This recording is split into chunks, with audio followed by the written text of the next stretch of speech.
Hola, ¿qué tal? Capítulo de hoy día, ETFs. Y lo vamos a explicar, o intentar explicar, con una bolsa con comida dentro de la cual hay un limón podrido.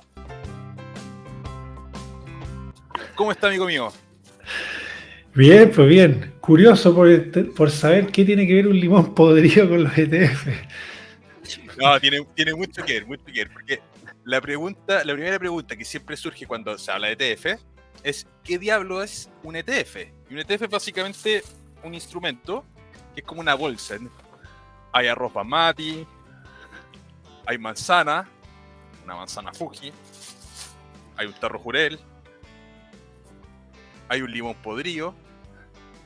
Está del terror este limón. Se nota la pudrición No, ahí. está del terror.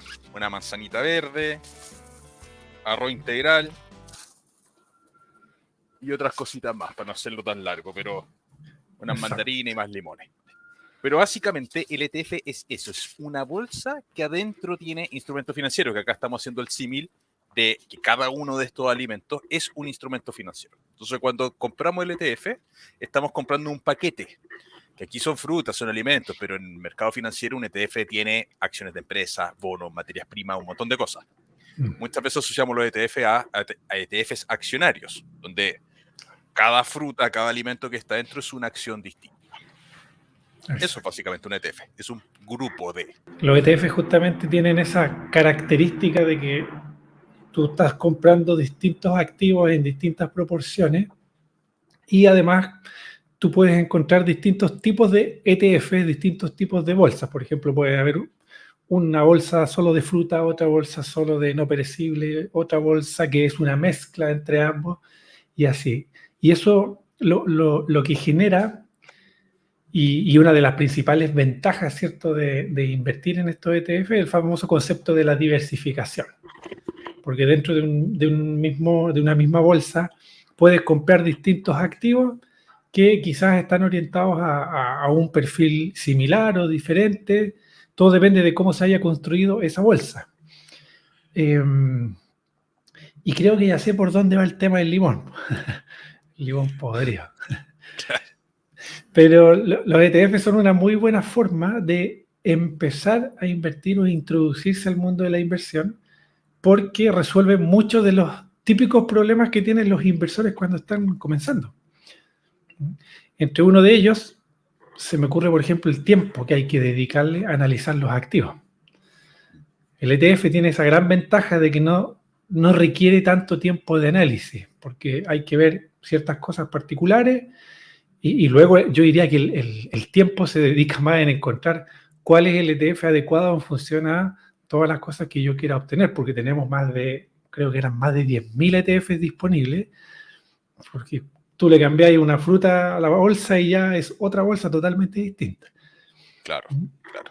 Pero una vez que tú ya hiciste la elección, adquirir estos ETF es muy simple, se transan en el mercado secundario, en la bolsa, tú puedes comprar automáticamente, puedes hacer DCA, ir promediando, comprando permanentemente, etcétera, etcétera. Entonces, ese es un dolor bien importante para las personas que están empezando a invertir. Ya, ¿qué compro? Bueno, tomo la elección y luego voy acumulando.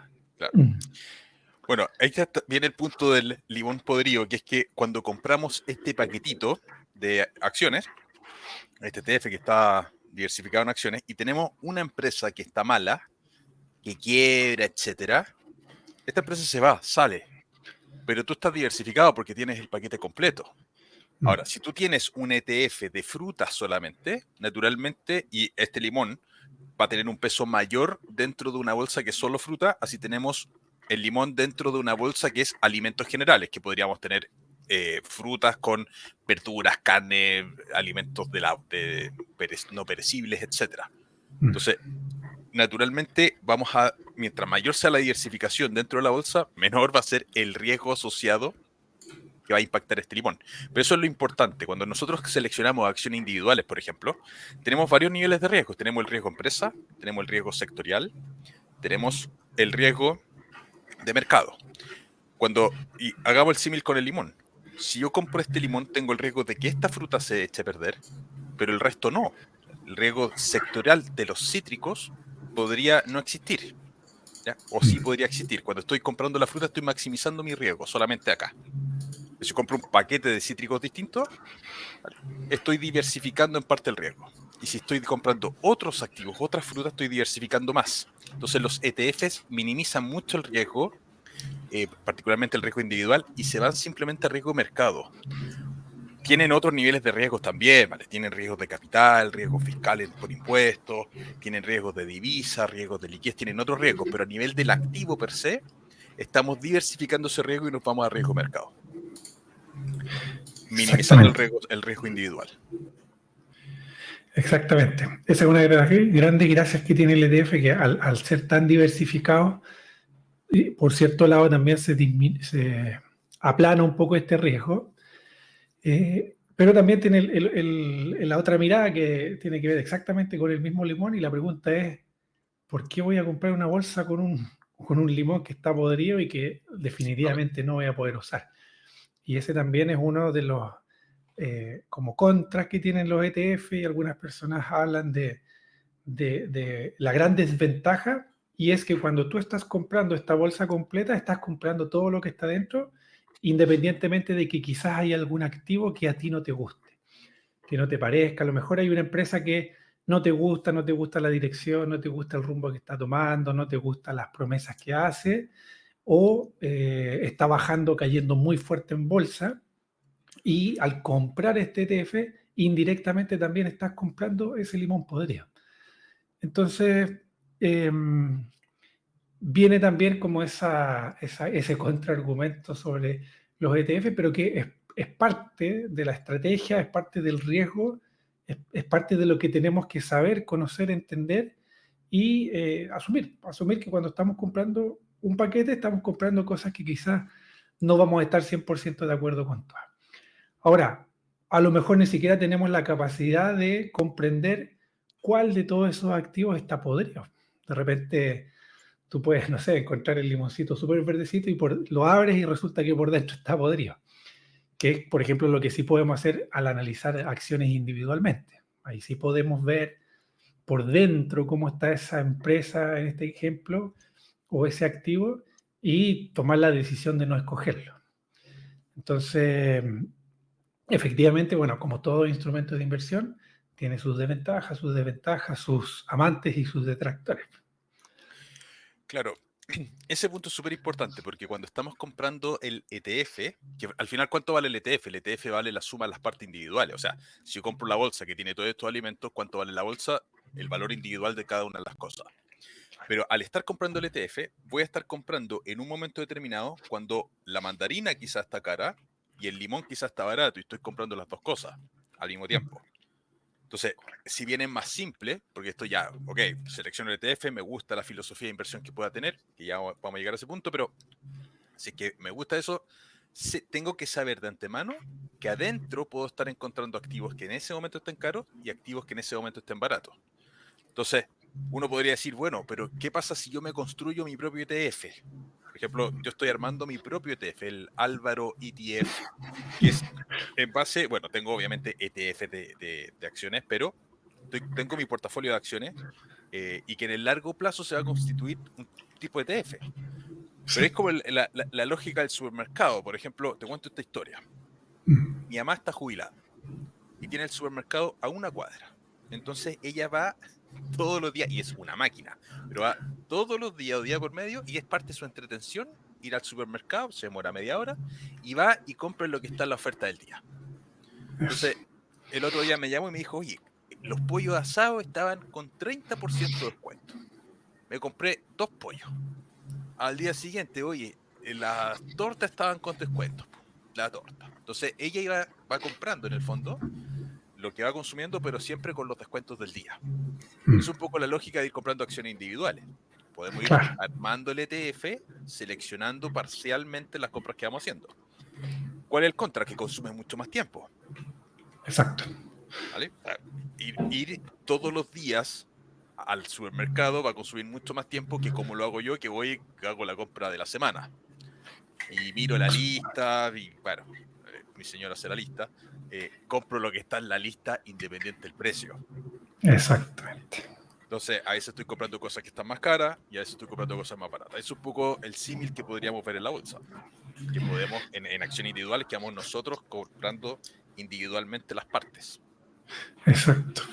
Me acordé también ahora que mencionaste a las madres, bueno, mi suegra también, ella tiene el hábito de ir también a las ferias y me acordé también de esto porque a ella, y quizás aquí muchos se ven reflejados, es de las personas que les gusta escoger su fruta, ¿cierto?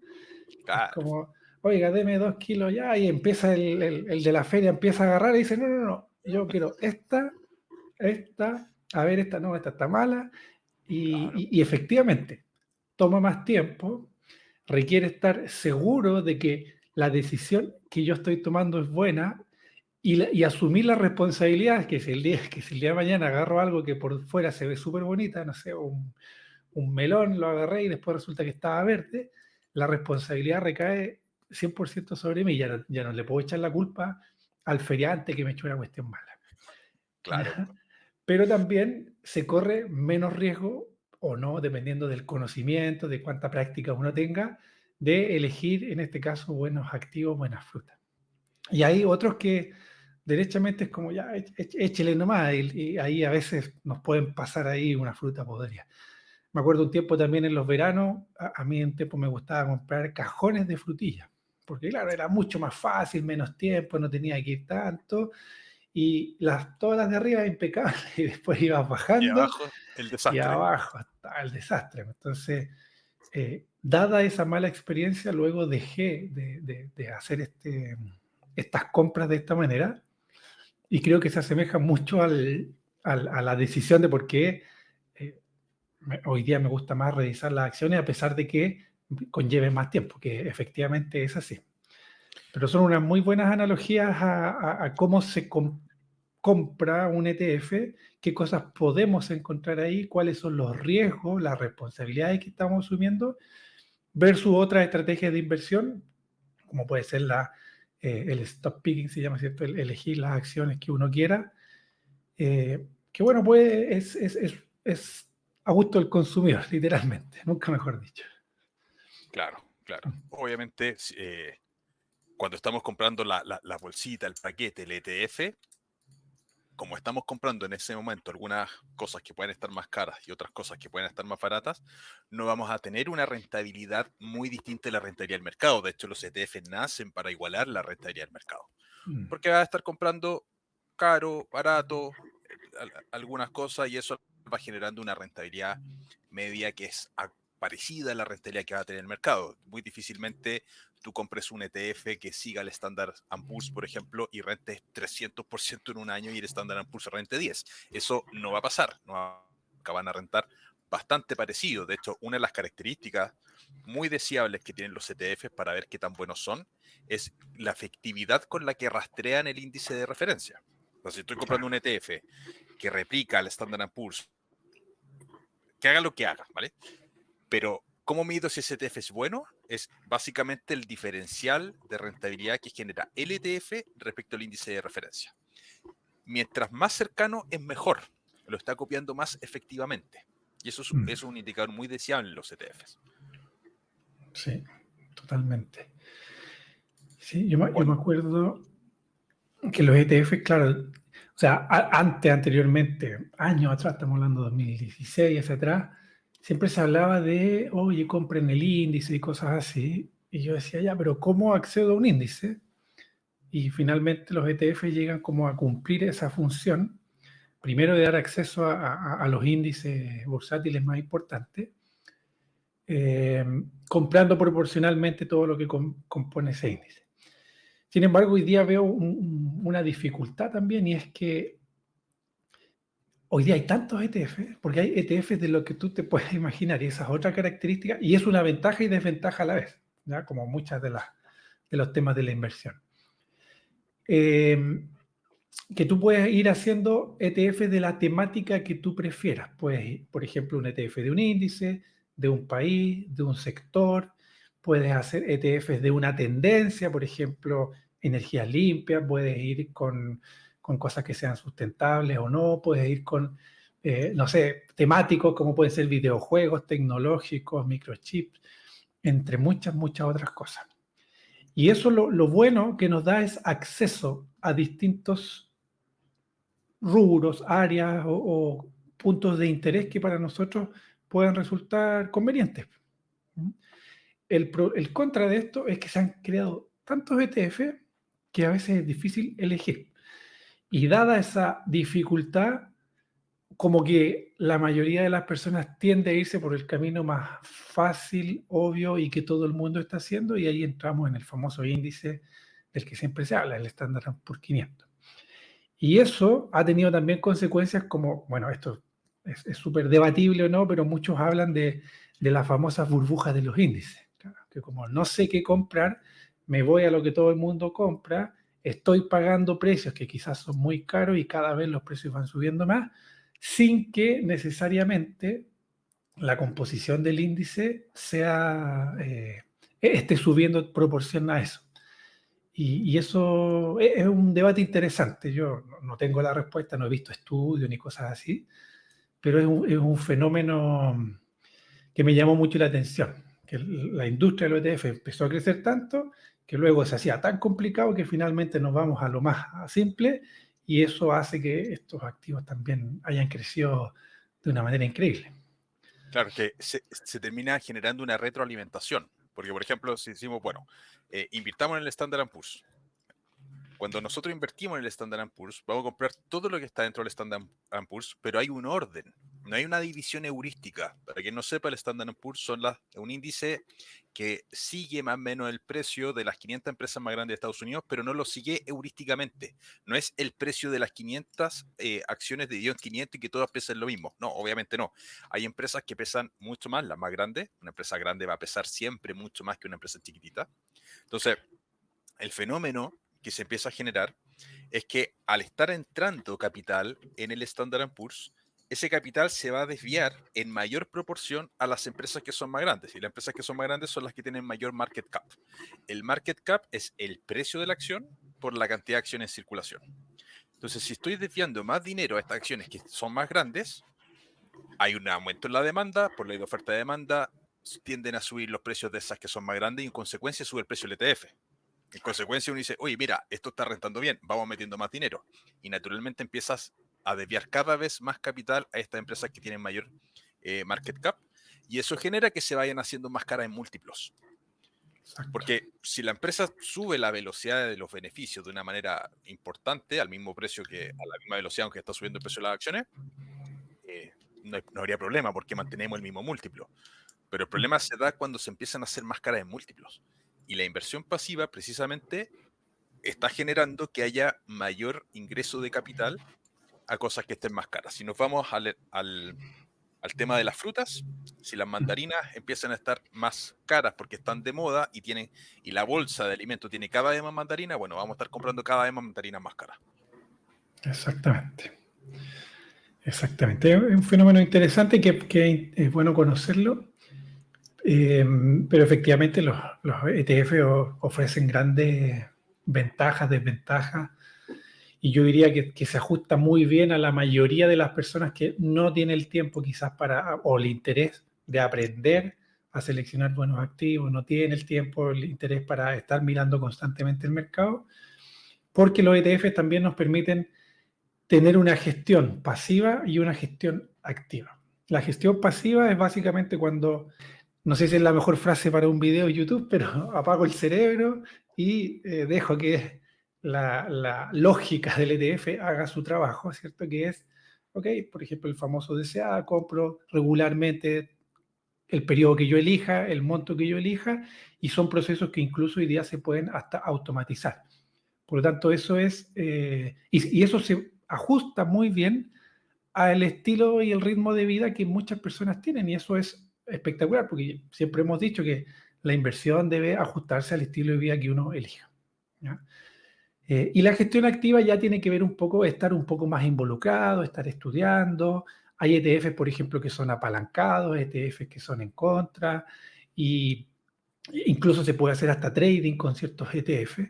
Por lo tanto, para las personas que les gusta mucho más activamente estar viendo el mercado y todo lo que eso significa, también les sirve para ello. Entonces, los ETFs, lo bueno que tienen es que al ofrecer una gran variedad, les sirve al distinto tipo de inversionista, enfocado a lo que uno quiera hacer. Así que también es una característica interesante de estos instrumentos. Sí, sí, interesante. Oye, dijiste algo que es súper importante, que me acordé justo de algo que me escribió una persona hace un tiempo atrás, o dejó un comentario en un video, que decía, llevo 2, 3 años haciendo DCA, precisamente en un instrumento de la bolsa norteamericana, y veo que la rentabilidad es baja. No entiendo por qué. Y la lógica del DCA, primero definamos el DCA. El DCA es ir haciendo compras periódicas, ¿vale? El DCA siempre te va a generar una rentabilidad total de tu portafolio que tú vas a ver baja. Y la razón es muy sencilla. Cuando tú haces DCA, la compra que hiciste, imaginemos invertiste $1000 hace 2 años atrás, partiendo tu DCA. Esos $1000 que compraste hace 2 años atrás te generaron X rentabilidad a lo largo de este periodo. Pero si hoy día compraste $1000 nuevamente, la rentabilidad de los $1000 que invertiste hoy día va a ser muy baja, porque estás seguramente, o sea, estás en el precio de mercado, ese instrumento no te ha entregado dividendos, etcétera, entonces tu rentabilidad es cero o incluso negativa. Entonces, cuando miras la rentabilidad del portafolio, que es la sumatoria al final de tus compras, tú no estás viendo el desagregado de cuánta rentabilidad te generó la primera compra hace 2 años atrás y ni una de las compras sucesivas. Entonces, tú ves simplemente el global. Y en ese global, quizás no tienes tanta rentabilidad.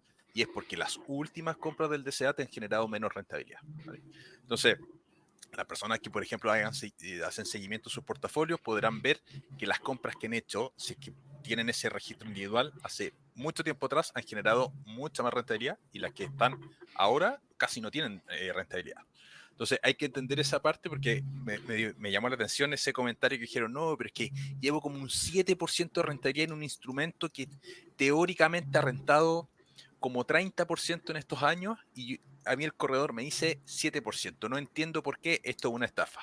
Estoy haciendo DCA. Bueno, las primeras compras te dieron harta rentabilidad y las últimas te dieron cero. Claro, un poco para entender esto que estás explicando, supongamos que hoy día el instrumento está a 100.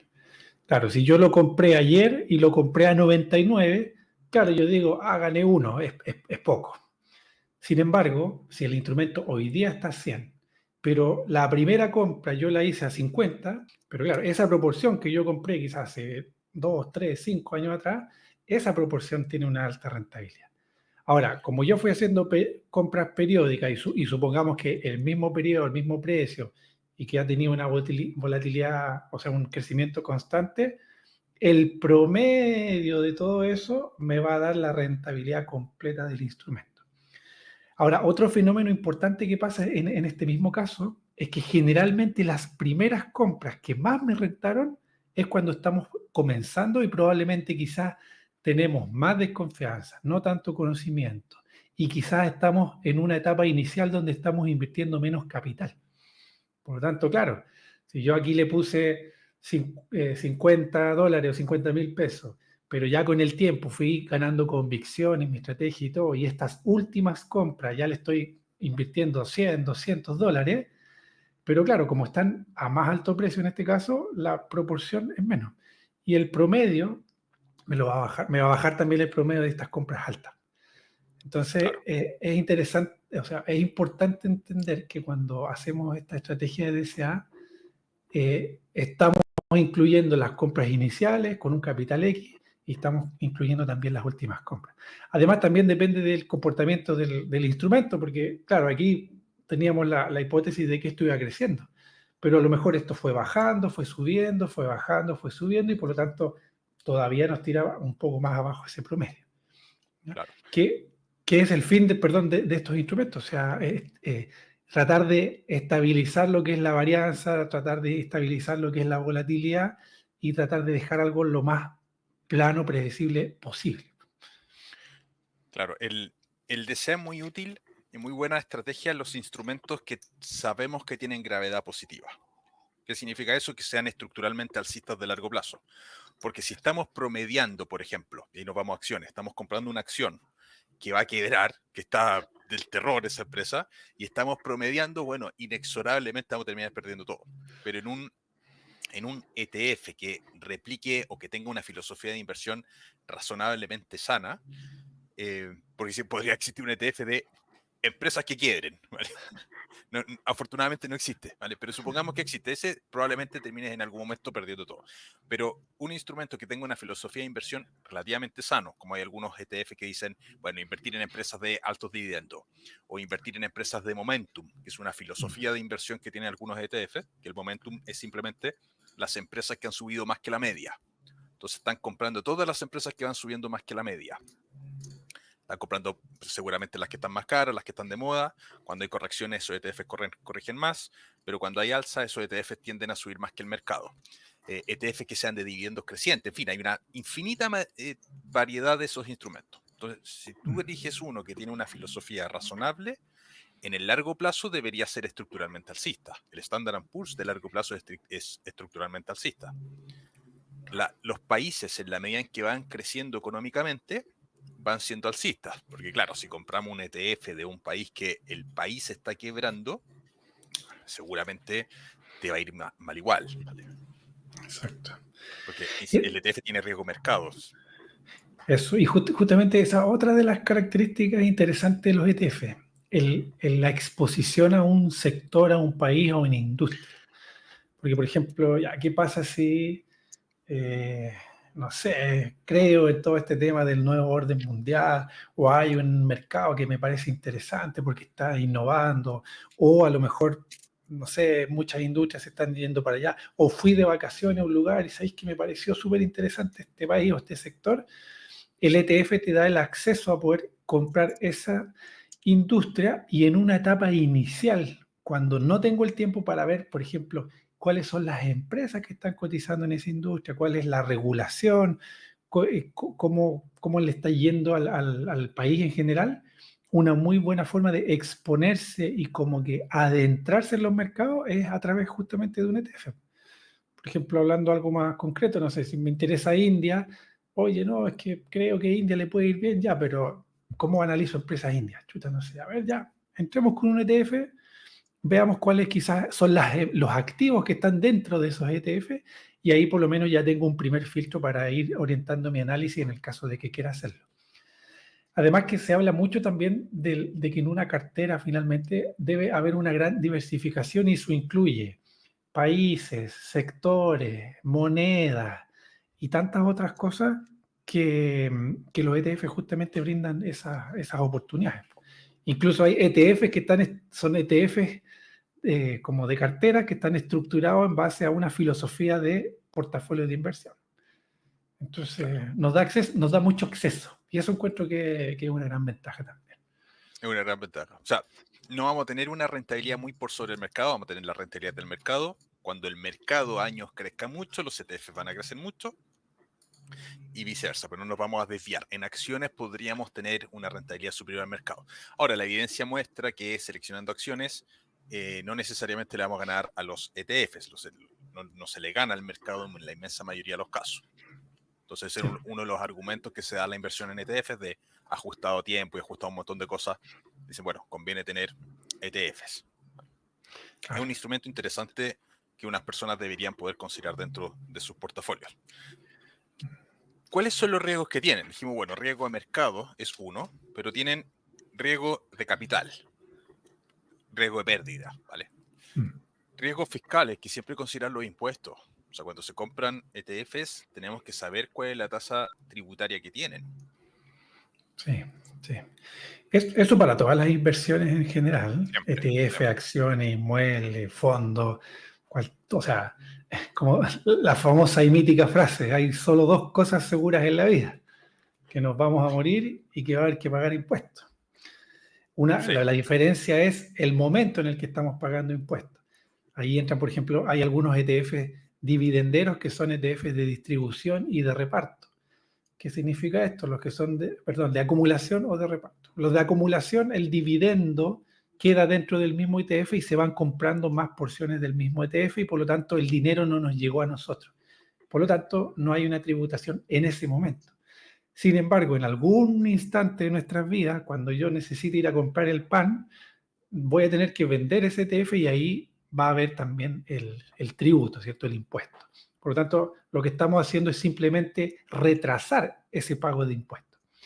En cambio, los ETF de distribución, que son los que, por ejemplo, recibes el dividendo y te lo pagan en un periodo que puede ser mensual, trimestral o en el instante, ahí se paga el impuesto correspondiente. La diferencia es que ahora lo estamos pagando en el momento y no lo estamos aplazando al momento de la compra.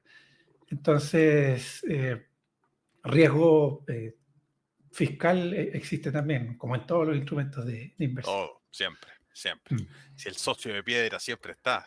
Sí, Riesgo de divisa. Si, por ejemplo, compramos desde Chile un instrumento que esté en euros, tenemos el riesgo tipo cambio.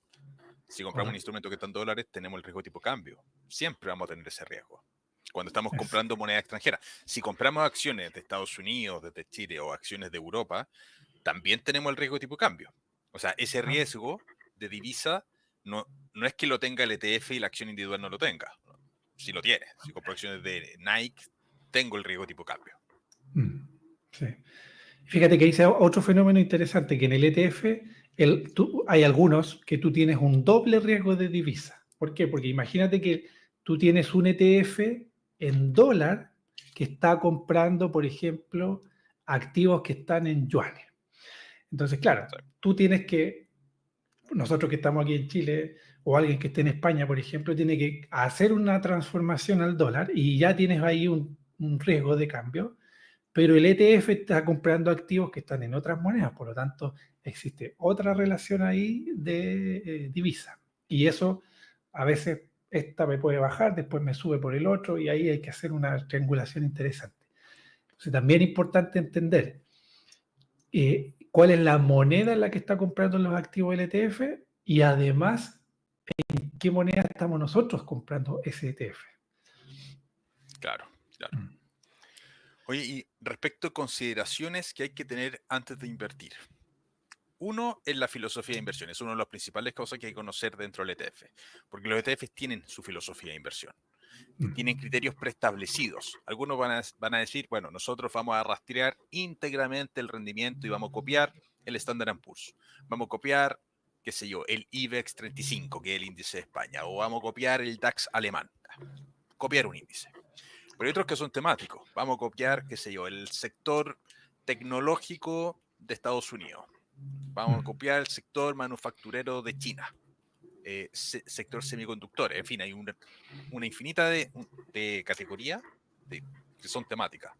Pero después tenemos de estrategia, como teníamos, por ejemplo, los índices de momentum. Compramos todas las empresas que hayan subido más que el índice de referencia. O comprando acciones de crecimiento. Dividendos crecientes. Compramos todas las empresas que tengan un historial de dividendos crecientes o tengan la proyección de dividendos crecientes. Otros, vamos a comprar las empresas que hayan repartido dividendos crecientes en los últimos 50 años. Ya uno que rastrea los Dividend Kings.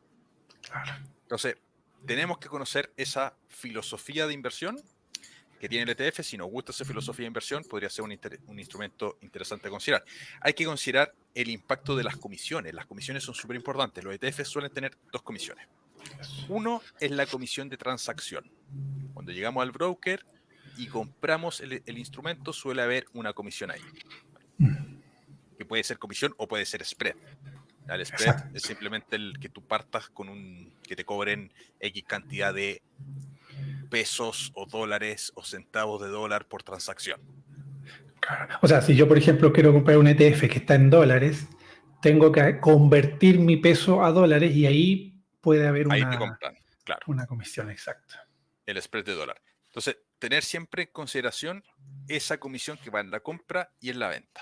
Pero también está la comisión de mantención, porque el broker no empaqueta el ETF. El broker simplemente, o el banco, o la corredora de bolsa, es simplemente un lugar donde se compran estos instrumentos, pero son otras empresas las que lo empaquetan. Por ejemplo, BlackRock o Vanguard, o hay varias que empaquetan ETF. Bueno, si yo compro un ETF a través de mi banco y ese ETF lo empaqueta BlackRock, esa comisión de compra yo se la pago a mi banco. Pero ¿qué es lo que gana BlackRock? BlackRock gana la comisión de mantención. Entonces Exacto. tenemos que tener súper claro cuánto es la comisión de mantención. Exactamente. Y ahí es importante porque la comisión, dependiendo del ETF, del instrumento, o siempre se hace la comparativa con los fondos, puede ser significativa. Hay algunos que van desde el 0,03 al 0,5, al 1, al 5%, y todo eso va a depender obviamente de la filosofía, la estrategia del instrumento. De repente, hoy será lo mismo quizás pagar un 3% de comisión si el ETF me está dando un 15% versus pagar un 0% de comisión si el instrumento me está dando un 5%. Chuta. Entonces también hay que evaluar la comisión en función al rendimiento esperado que vamos a tener de ese ETF. Eso Claro, en realidad las comisiones sí, a es priori una de las mientras más grandes baja, características. ¿Sí? claro, a priori mientras más baja sea la comisión, mejor. Claro, a priori sí. Y la comisión también va a depender de qué tan líquidos sean. O sea, si tenemos mercados que son poco líquidos, seguramente las comisiones sean mayores. Pero bueno, en Eso. fin. También evaluar el rendimiento del ETF. ¿Qué significa el rendimiento? El rendimiento no es la rentabilidad pasada, sino que es la capacidad de seguir al índice o a la filosofía que está siguiendo. Cada filosofía tiene su propio índice de referencia. Por ejemplo, si invertimos en dividendos crecientes, en un ETF que invierte en dividendos crecientes, bueno, eso va a tener un cierto índice. Este ETF, ¿qué tan cercano tiene una rentabilidad con respecto a ese índice? Porque como decíamos hace un rato, si no traquea o no rastrea bien esa rentabilidad, es un mal ETF. De hecho, se Exacto. suele asociar los ETFs buenos a que tienen una rentabilidad muy cercana al índice de referencia. De hecho, las páginas te muestran, por ejemplo, BlackRock te muestra el rendimiento del índice y el rendimiento del ETF. Te muestran las dos cosas. Entonces ahí uno puede ver cuánto es la desviación. Mientras más Correcto. cercano, mejor. Porque al final la filosofía del ETF es quiero generar o invertir un instrumento que tenga alfa cero al final del día. El alfa es un concepto financiero que simplemente es la diferencia de rentabilidad que tiene un gestor de fondo o un inversionista respecto a un índice. Ejemplo muy sencillo. Un índice rentó 20, el gestor rentó 25, bueno, el alfa es 5%. Lo que muestra la evidencia es que muchos gestores de fondos ajustados a comisión generan alfa negativo. Entonces ahí viene el boom de la inversión en ETF, la inversión más pasiva. Oye, ¿para qué voy a buscar alfa positivo si lo más probable es que con el esfuerzo de buscar alfa positivo igual en largo plazo genere alfa negativo? Entonces Exacto. mejor voy a alfa cero, punto. Pero nunca es cero, es muy cercano a cero. ¿Vale? Además, el ETF siempre va a tener una comisión inherente. Entonces, vamos a empatar, casi empatar, pero nunca 100% igual. ¿Qué otras características mencionamos? Bueno, tema tributario, comisiones, la volatilidad, la variación. Y bueno, seguramente hay otro por ahí, pero no es mucho más. Otra de las grandes ventajas de los ETF es que son relativamente sencillos de entender. A mí como estrategia me parecen súper, súper válidos para tener una estrategia pasiva donde quizás no tengo demasiado tiempo, estudio la filosofía, analizo los costos, elijo cuáles son los que me gustan en función a la cartera que quiero diseñar y luego ya vamos comprando, acumulando, ojalá. Y ya con eso se facilita, creo yo, el proceso. Uno de los riesgos que muy pocas veces se habla dentro de los ETFs es el riesgo de conocimiento. Porque, dicho de otra manera, cuando se hace selección de acciones, al principio uno no tiene idea cómo seleccionar acciones. Y uno va aprendiendo con el tiempo, aprendiendo a ver estado financiero, etcétera. Eso se puede estudiar y se puede relativamente aprender. Y con el tiempo vas a ser cada vez mejor. ¿Ya? El conocimiento también se empieza a componer en ese sentido. Los ETFs, como son tan sencillos y los parámetros que hay que mirar son relativamente pocos, tú no mejoras como inversionista en el largo plazo, porque te mantienen en un nivel que es muy simple, muy básico, muy basal. Entonces yo lo he escuchado a muchos inversionistas como más avesado, que muchos de ellos pasado por el canal, dicen, bueno, el problema del ETF es que precisamente es que tú no vas a mejorar como inversionista. Entonces si empezaste hoy día, que está bien en que probablemente empezar por ETF porque están mitigando un montón de riesgo, el riesgo individual, etcétera, pero si te quedas ahí, no vas a avanzar y en 5 años más vas a hacer, tu nivel de conocimiento va a estar cercano a cuando tú empezaste. Versus que el que analiza acciones tiene un nivel de conocimiento que va avanzando más rápidamente. Es uno de los riesgos que se da, en general no se habla mucho de los ETF, y yo comparto esa filosofía, porque cuando tú empiezas a mirar acciones, efectivamente empiezas a ver el mundo de otra manera. Sí, sí. No, no es solo la acción, sino que te estás metiendo en la gestión empresarial. Estás viendo el negocio, cómo funciona, las decisiones que se están tomando en función a ciertos factores económicos, políticos, las personas que están dentro de esas empresas y la innovación y todo lo demás. Entonces, efectivamente, es bastante cierto y efectivamente algo que se habla poco. No lo había pensado. Pero más allá de que quizás parto con un ETF y puedo dedicar tiempo a buscar otros ETF y quizás tratar de encontrar el que tenga la comisión más barata o el que tenga una filosofía X, pero más allá de ampliar el espectro, porque como dijimos, hay más de 10.000 ETF ahí, entonces igual puedo ocupar mi tiempo, tratar de barrerlos lo máximo posible, pero a nivel de inversionista, no sé, como de aprender cosas que están detrás de los ETF, claro, como que no sé, no hay mucho que hacer. Pero insisto, esto depende de cada uno, porque el inversionista puede tomar ahí la decisión que quiera, si le interesa o no le interesa. Y por eso lo bueno de los instrumentos de inversión es que prácticamente hay uno o varios instrumentos según el estilo de vida que cada uno quiera llevar. Claro, ese punto es el central. O sea, ¿cuál es el estilo de vida que quiero llevar? Y en función de eso, adapto el sistema de inversión. Porque al final del día, oye, si no quiero aprender a analizar, no me interesa, bueno, me quedo en los ETF. Sí, Y claro, es perfectamente válido. O sea, hay que ajustar eso. exacto. Yo creo que es un error intentar buscar el máximo rendimiento en un tipo de inversión que no necesariamente se ajuste a lo que queremos vivir o cómo queremos vivir. Eso, y eso que mencionaste es importante porque también lo hemos escuchado mucho en los mismos cursos también. Oye, pero yo quiero maximizar mi rentabilidad.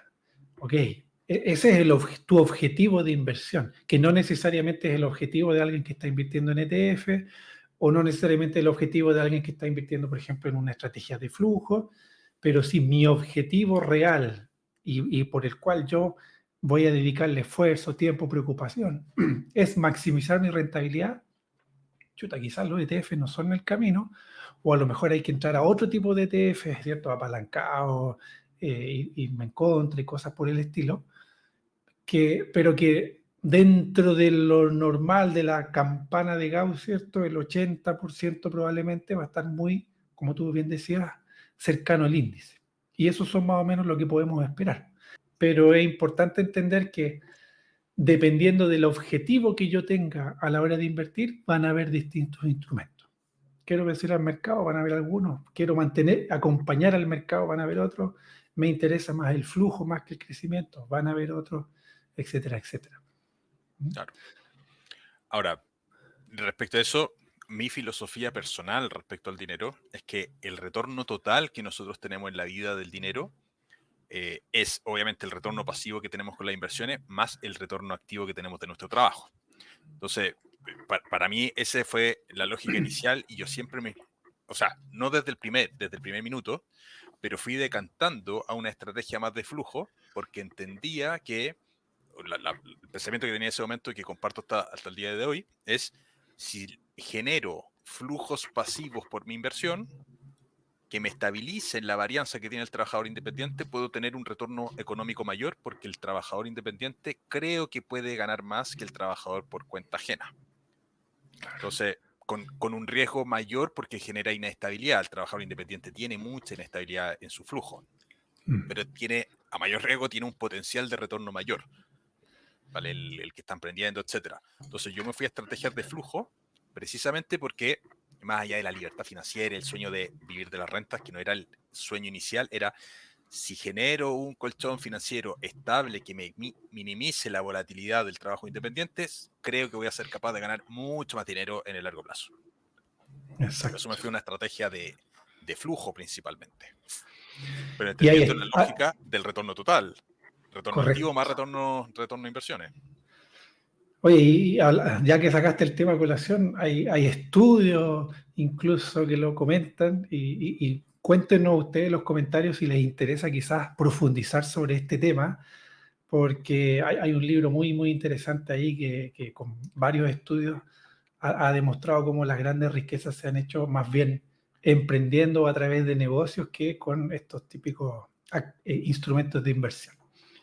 Y quiero retomar algo que dijiste que también encuentro que es súper importante y cae muy bien a colación, que es que, que inicialmente tú no tenías esa estrategia y que nos puede pasar a muchos que quizás cuando estamos partiendo vamos a adoptar una filosofía, una estrategia de inversión y si bien yo creo que en el largo plazo lo mejor es tratar de mantenerse en una estrategia y ser constante en esa, también puede ocurrir que en algún momento de nuestra vida, por determinadas circunstancias, ya sea por temas laborales, familiares, de salud, de tiempo, de madurez o cualquier cosa que uno quiera justificar, podemos cambiar de estrategia. Y a lo mejor yo partí con una estrategia y suponte tú que entré a un ETF, quería hacer todo en piloto automático, pero en algún momento por X razón, oye, resulta que ahora quizás tengo más tiempo, me interesó analizar acciones o leí un libro, escuché un capítulo de alguien, me llamó la atención, empecé a estudiar y resulta que ahora sí me siento mucho más capacitado para poder hacer un giro en mi estrategia y podría empezar en paralelo, poco a poco, o quizás después ir migrando los activos. Que es, por ejemplo, lo que me pasó a mí con la inversión inmobiliaria y que luego se migró a una estrategia mucho más en bolsa, de dividendos y en flujo. ¿Ya? Y eso también es parte de la vida, o sea, eh, tenemos permitido cambiar de opinión, tenemos permitido dar un giro, lo mismo pasa con la vida laboral, profesional, la vida familiar, etcétera, etcétera. Entonces, de repente uno creo que también se pone este yugo voluntario, esta presión de decir, ya, yo empecé con esto y tengo que seguir con esto y tengo que mantenerme. Que sí, a largo plazo creo que es bueno mantenerse, definir una estrategia, eso, definir una estrategia, pero que esa estrategia puede cambiar. Y eso igual es una definición. Claro. En ese sentido, otro tema que se habla muy poco, porque siempre se habla de ya cuál es el instrumento, etcétera, pero es sumamente importante, lo hemos recalcado en muchos capítulos, el tema psicológico de la inversión y el tema de conocernos. El coaching para inversionistas es un tema súper importante porque precisamente nos va a ayudar en esta parte a descubrirnos nosotros en ese camino. Entonces, es un tema que hay que trabajar. Ese libro, el que recomienda, que estaba comentando Víctor, se llama Libertad Financiera de un Alemán. En los próximos capítulos tenemos pensado hablar de ese libro, que bueno, el nombre es Libertad Financiera, el nombre del autor no me acuerdo porque es un nombre en alemán, eh, pero es buenísimo. Yo creo que es de los mejores libros que no lo he terminado, lo estoy leyendo, pero es de los mejores libros que hay porque se basa en muchos datos. Así que próximos capítulos va a estar pronto por ahí los comentarios de ese libro para que se suscriban a estos canales y puedan ver ese capítulo de adelante. Rainer Sittelman, Libertad Financiera. Que Con también Z. está, sí, yo también lo estoy leyendo, o sea, lo leí a la rápida como para hacer un barrio y ahora ya lo estoy anotando y todo porque lo encontré interesante. Porque, bueno, lo conversaremos en el episodio del libro, así que suscríbanse, déjenos en los comentarios si les interesa también. Recuerden que este canal, este programa lo hacemos entre todos, pero es un libro muy interesante, que se basa en mucho dato, mucha evidencia científica, tesis doctorales, magíster, estudios, encuestas y cosas así. Entonces, Exactamente. Muy buen libro ese. Bueno, para ir terminando, pregunta muy importante que les tengo que hacer.